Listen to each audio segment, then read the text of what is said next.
Greetings, everyone. Kai is here for another episode of AusterCast history. I want to start off with thank you for tuning in, and apologies for the lateness of this upload because I have many reasons. One of them, mostly due to the stuff that's happening. Finals are happening right now, and I haven't had the time until just now to do the recording among. Also, the subject matter here is kind of, what's it called? Kind of touchy. I was trying to make sure how I could actually, you know, portray it in a very tasteful manner. So I decided to do it this way. Hopefully everybody's okay with the way I portray it. So I just want to, I'm going to do a content warning right here. If you got anybody's disturbed by, what's it called? By anything related to genocide, massacres, all sorts of violence and hateful type acts like that, then I would say tune off. So tune off now, or maybe coming. I'll also do another. What's it called? I'm going to be doing a short history of the Ottoman Empire as well before I get into that. So I'll do another warning there for if you guys just want to listen to that. But again, your discretion is advised because this is very controversial. Yeah, and I know, and also please be very reasonable about this. Anyway, without further ado, on to the Ottoman Empire. It was like the powerhouse of the Middle East. Its legacy just it shaped almost everything in the North Africa, almost the culture and lots of stuff within North Africa and the Middle East. And without it, we wouldn't see when the Middle East we see today. It's like to give perspective of how influential it is. The common symbol of in Islam and Islamic countries is the crescent moon and the star, which was this was also pretty much entirely due to the Ottoman Empire's power, just because it was the strongest, most influential Islamic state, and that's why so many countries from what's it called that weren't even under Ottoman rule have the flag now, like Pakistan. Trying to think of there's quite a few also I'm trying to remember the name of it. It's I'm trying to. Apologies, I'm trying to list of examples of all can name them all on the top of my head, but that's perspective right there, just how influential the Ottoman Empire was. But anyway, actually, the Ottoman Empire, actually, the name of it, I should also get on that. It comes from its first leader, which was one of its leader, I think the first leader, which was Osman the First. He united the Turkish tribes of Anatolia, yeah, to become what we would know as the Ottoman Empire, and they expanded until one of the most people who study medieval European history would know this year of 1453, which is when the Ottoman Empire would get its capital, would be its capital for centuries, which is Constantinople, or I think which is now known as Istanbul, which was the reason, and it was actually renamed by Mehmed II. Apologies for the pronunciation, and I'm not good at uh, names like that. I try my best, but I know I won't always be perfect. And yeah, so he then he's pretty much like uh started getting the ball rolling for how the Ottomans would start conquering. They expanded into the Levant, Arabia and Egypt in 1517, which was mainly due to the influence of the son of Sultan Bayi Bayezid, which was Selim the First, and which was, but the empire wouldn't hit its peak in power until the 1520s. Actually, no, not 1520s. Wait, actually, yeah, it wouldn't hit its power in 1520 with Sultan Suleiman the Magnificent, where he would expand the empire to what most people will know as the further extent, which was from the gates of Vienna all the way to southern Arabia, from like the cusps, like from the border regions of modern day Iraq all the way to what is to I think modern Algeria, parts of modern Algeria. It was northern Algeria. Like it is, it was very expansive empire at the time. It was, but not only was it military power, as most people focus on military, but it was also a very it was also like a scholarly power in the regarded. It contributed much to the arts and the sciences. It had many beautiful buildings and also mosques. If for those who don't know, mosques are essentially the Islamic equivalent to churches. That's the best way I can describe them because I'm not very well versed in religion, so I'm not gonna. I don't want to get too much into that. Which many of these mosques were seen as very great achievements in for Ottoman culture.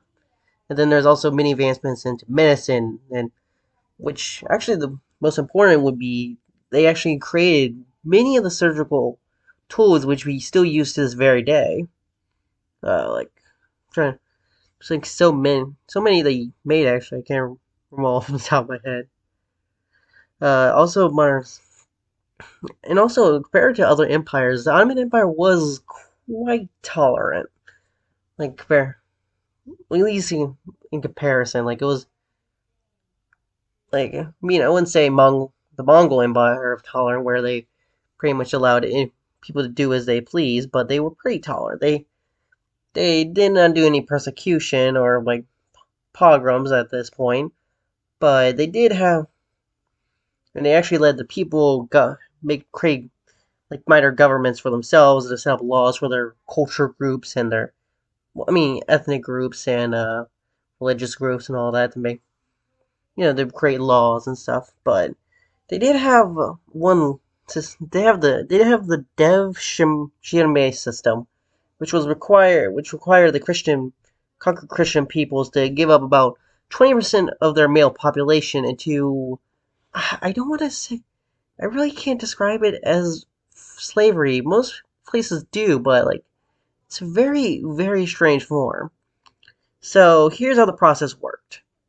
First, they would take this 20% of the Christian male population, and they would, pretty much put him under government rule and, convert him to Islamic teachings and such, and then they would put him into governmental positions, which were like, from being like a secretary and stuff like that, which all the way to like very powerful military positions, which gets us to the point of the Janissaries. The Janissaries, like weirdly enough, were a very powerful elite group of Christian converts, and they actually were so influential. They had major sway over the government, and though the system actually what's it called, ended in the 17th century, which was it called, which was, so just to give you a perspective. And then the 1600s, the power of the Ottoman Empire did begin, like I think that is 17th century anyway, beginning to wane a little bit because there are many other powers in Europe started to rise. Though I guess it would be more of a period of stagnation to describe it as, instead of a period of decline, because a true period of decline more starts later on, where they first were beaten back by Poland in, what's it called, in Austria in the Battle of Vienna in 1683. Very what's it called, important battle right there. Pretty much decided the, I think that many people call it the decider of fate of Europe. I don't know. I don't know if it would be or not, but yeah, it was a very poor battle for that time. And then another one was actually during the what's it called, the French Revolution, where, as maybe you know, Napoleon actually had an expedition to what's it called? He went to Egypt and like he tried to, he tried like take it. I don't want to say take it over, but he did try to influence it to excuse me, he tried to influence it, help the Ottoman Empire take back control of Egypt because this time it was gaining more and more independence. Oh, and so, like powers like France did intervene to make sure the Ottoman Empire didn't collapse, and the Egyptian because the Egyptians were starting to become more rebellious, and actually many Europeans hypothesized that if they let this Egyptian problem, I guess is the best way to put it, kept brewing, then the Egyptians would become another Ottoman Empire, but stronger. Well, I mean, I guess like Ottoman Empires in its younger years, I guess would be like that. And then the 1800s is really when Ottoman Empire started to lose. What's it called? Lose its stride, because in the 1830s, France took Algeria, and then Greece won its independence in the same decade from the Ottoman Empire. Then later on, the British started to occupy. Later in the century, in 1882, the British actually started to occupy Egypt. And what's it called? And then, actually, earlier in that year, excuse me, I'm a little all over the place, but earlier that year, they lost a lot of their Balkan holdings in 1878 from what's it called? I'm trying to remember the map. It was the eight. Actually, I do have a map of the 1890s. Fun little fact right there, where it actually shows this period right before will be the Balkan Wars, which is what I say is another gigantic bad luck for the Ottoman Empire. But anyway, so at this time they only had what's it called? They lost many of their holdings. All they had left was like a strip of like the Balkans from Albania, then going from northern Greece, southern Bulgaria, and then like Macedonia, and they also East Thrace, which is in modern day Turkey. But yeah, that's all they had left. Then the Balkan Wars happened, where the two Balkan Wars happened, and Turkey. Well, I mean the Turkish people pretty much lost a lot of their holdings. Little little fun fact about this time period from the Balkan Wars to the Turkish War of Independence, which I'm not going to cover here, but it's very interesting history. I would suggest if you have the time, look at that into that as well. I might do a little bit of that later on, but anyway, so Turkey. So basically, some Turkish scholars, I think, actually describe this 10-year period as like kind of a Turkish struggle for independence, or whatever, and nationalistic type ideal. But some people, well, though others do argue that in Turkish history that instead of it being one, kind of treating it as a one big long Turkish struggle period in Turkish Ottoman history, kind of diminishes the importance of each individual war or in situation. But yeah, and then after that, like there's another part. Also, there's that too. After the Balkan Wars happened and they lost the majority of their Balkan holdings, Italy actually sent what's it called, the Ottomans an ultimatum to give up what they had left in North Africa, which was called Tripolitania, but is actually what is in Libya now. So they demanded the Ottomans to either give it up or they would conquer it, and then the Italians just conquered it in their expansionist ways. And they actually did also take an island off of the Dodecanese illegally. They occupied it. They were supposed to give it back after the war, but they like most countries do, they never did, which is what because They just shrugged and said, more land. Anyway, so this is kind of also continue the idea that, which was prominating for a little bit now, but this period really solidified the idea that Ottoman Empire was like the sick man of Europe, the the dying empire, which is kind of ironic in a way, considering almost all the empires died in this time period. But the and what's it called? And like during actually they would give you perspective. The Young Turks or whatever, the Young Turk movement was actually a movement to try to stop all this from happening, like the annexation by the Balkan powers of Montenegro, Serbia, Bulgaria, and Greece, which were all the countries in the Balkan Wars. Just to make sure you guys know, the Young Turks didn't want that to happen. They tried to make sure the Ottoman Empire wasn't just torn apart at the seams, which like what's it called? They were hoping to also reunite a lot of their former empire, which was I would actually been pretty interesting because like a lot of this reuniting land that what's it called countries used to have would actually be what's it called like it is actually a part of something many people will come to know later on. I'm pretty sure most of you know, but anyway, they though many of the annexation of what's it called Bosnia and Herzegovina by the Austro-Hungarian Empire actually during that same time period I was talking about actually did really hurt the movement. But they did but they did have a boom where they actually revolutionized the government to restore the constitution that was made in 1878, which was suppressed by the government, the Sultan beforehand. To mention that, and the Young Turks were actually trying during this time, as I mentioned before, demand like a more nationalistic view of Turkey because they saw the hypocrisy of what's it called? The hypocrisy of the major powers at the time, which were supporting the Balkan independence from the Ottoman Empire and expansion of those small Balkan powers into the Ottoman Empire's lands, whilst these same powers were like crushing colonies. What was it called? Colonies bouts for like independence. I would guess is the best way to put it. And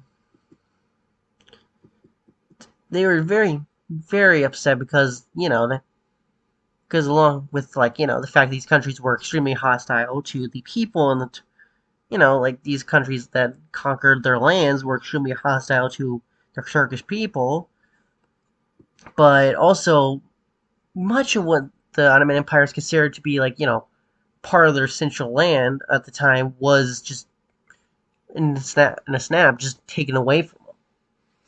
And there's actually a lot of recorded mass. I don't know whether it's done the right term would be either genocide or massacre, but there was a lot of people who were just hurt in transition from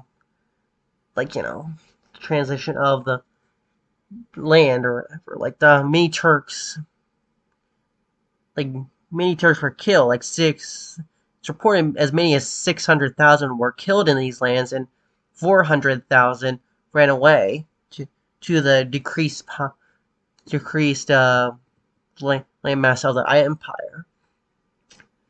And it was a very tragic period right there, but it definitely was not the last time we would see this type of persecution and what's it called pain happen during to just ethnic groups due to and religious minorities during this time period. Sadly enough, though, before we get to that, there's this, and we should talk about how the effect of all these refugees, Turkish refugees into the Ottoman Empire, kind of created a lot of instability at home with the COP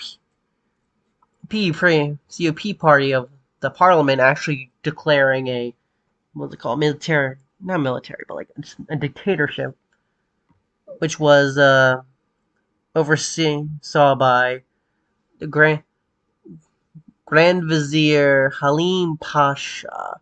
Actually, I think Pasha, from my knowledge, or he's just like the Turkish word for like general or something along those lines. Apologies if I'm getting that wrong, but anyway, they so during this time the Grand Vizier did actually try to enter an agreement with the Germans, as you already know, the Central Powers. Central Powers during this time were of, during the war were of Austria-Hungary, uh, Germany, and the Ottoman Empire. Those were the main three. Of course, there's other countries like Bulgaria, but that's for another time. Another time, we're focusing on the Ottoman Empire, which during this time the Germans actually did a little sneaky plan because the Ottomans was like a Pasha wanted to spark a nationalistic fervor in the empire, just kind of tried to make it into one unified, uh, I guess, nation state.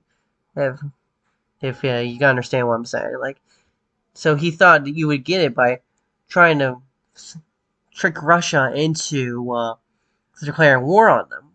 So they made an agreement with the Germans the Germans would send over a dreadnought to the Black Sea, which is the sea between, if you don't know, it's the sea, like, what's it called, that Turkey, modern day Turkey, and Russia and Caucasus countries share.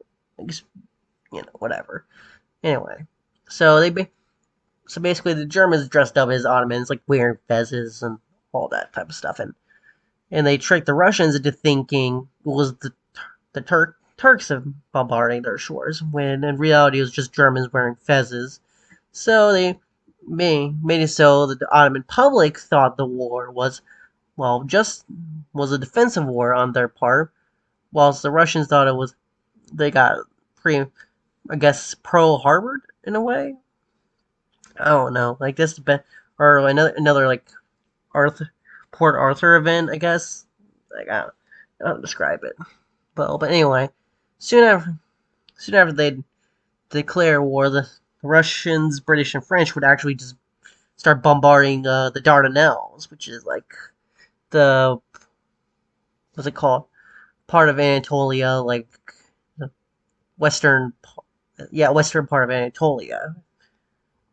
And the British didn't officially declare war until like days after the event, from my knowledge. This was followed over by Serbia declaring war just due to how Serbia hated the Ottoman Empire and the Turkish people because historical reasons, repression, blah, long history. Making a long history short, they declared war. Yeah. Because, like, they won the Ottoman Empire to have power. So, Enver Halim, like, I guess Halim Pasha's goal was to, like I said before, make a united people out of a united people from the struggle, which did happen, but this was not until way after the war.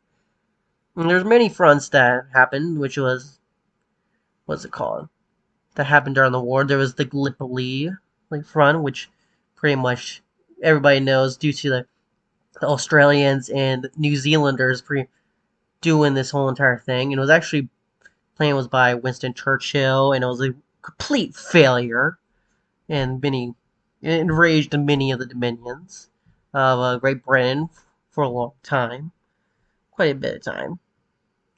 And there's the front in Arabia, which is, I guess, famous or infamous due to one Lawrence of Arabia, what's it called, Englishman leading helping Arab revolt, which was not the only one.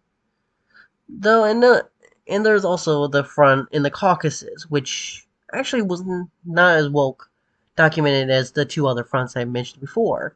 So that's the one I would be covering the most because, there's not much talk about it because, well, mostly because, like, how much controversy was about it.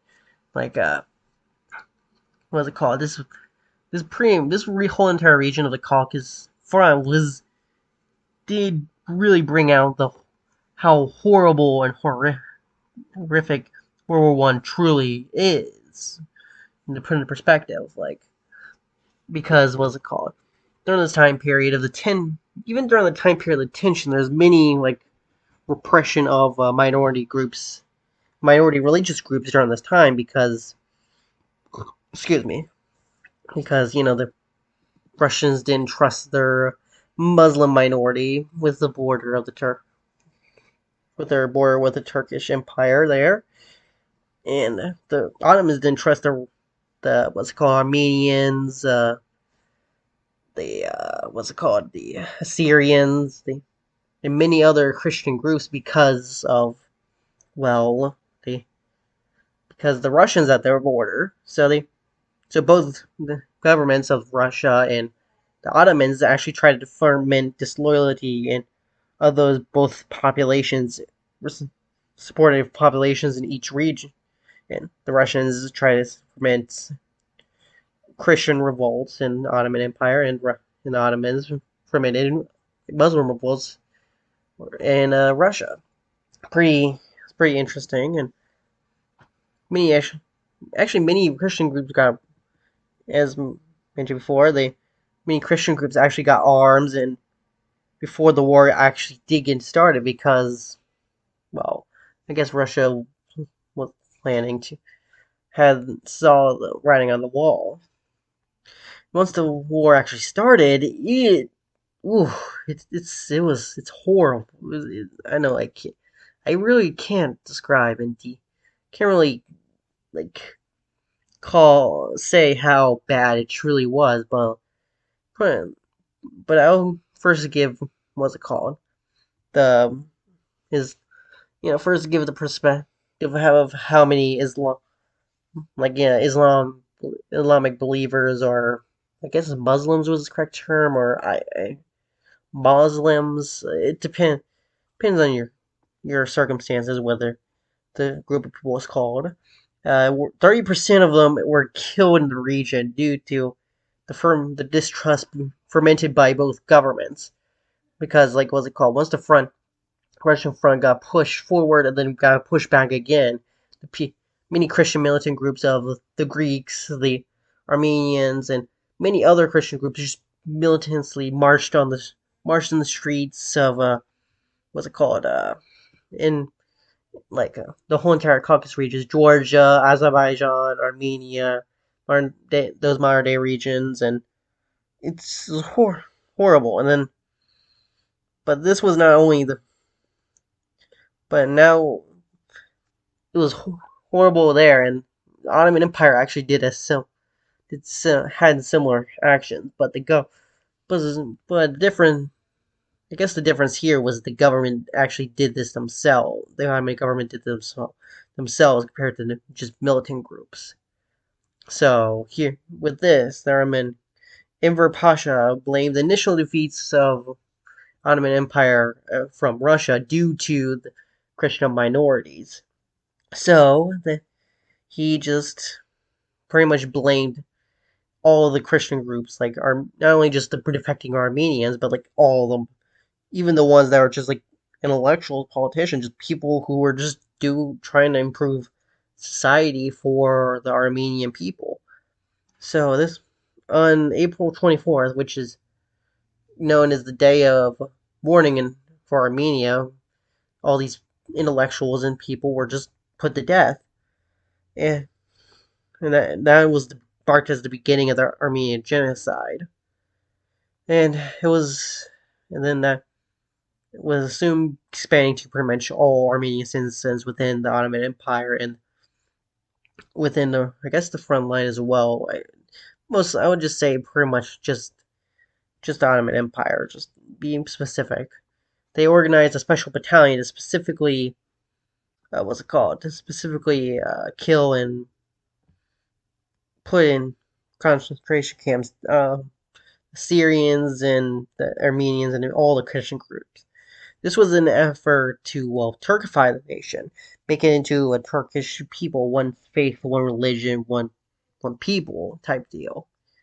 So they did stuff like marching the people through the desert until they collapsed. Forced they forced conversion of children and women, and women became part of harems. Uh, and there's many actually groups that were did escape this, where one Armenian resistance groups held out at what's it called, in western. I think it was in the Levant, like around and held out against the Turkish onslaught to take them in before until they were transported to Egypt to escape the Ottoman government. And for this genocide, actually, rough estimates go from 600,000 people to 1 million people, which and the result was that in southern Anatolia and the Levant and regions like that, or 90% of the Armenian population was lost, and the rest was converted to Turkish culture and Islam to escape persecution. And during the 8 days of the Turkish Republic, actually, there was many pogroms. I think is the correct term for these massacres I mentioned before, with all the militant Christian groups and of like all these points. But that's for another time. I might go into that in another episode. But if I see support for it, but I'm my point of this isn't to point of doing this episode. I don't want to condemn a people group. I'm not trying to condemn like the people as a whole for the actions of their governments at the time. I don't believe the Russian people are bad people, the Armenian people are bad, the Turkish people are bad, or just I don't believe anything. The point of this is to show just how easy people can just be led by their hatred for or fear and all that other stuff to just lead to needless bloodshed. All this was just none of this could was well, as you can say, like, needed. But I just wanna put a message of just I don't wanna. Hopefully, I got the message across of. I try to do this in the best way I could. I thought telling the story straight of how the militant Christian groups did this and then Islamic groups did that, and telling it as a matter of fact instead of trying to vilify or trying my best not to vilify either group.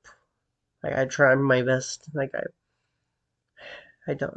Hopefully I did that. I don't. Also, I just do. I'm hopefully you guys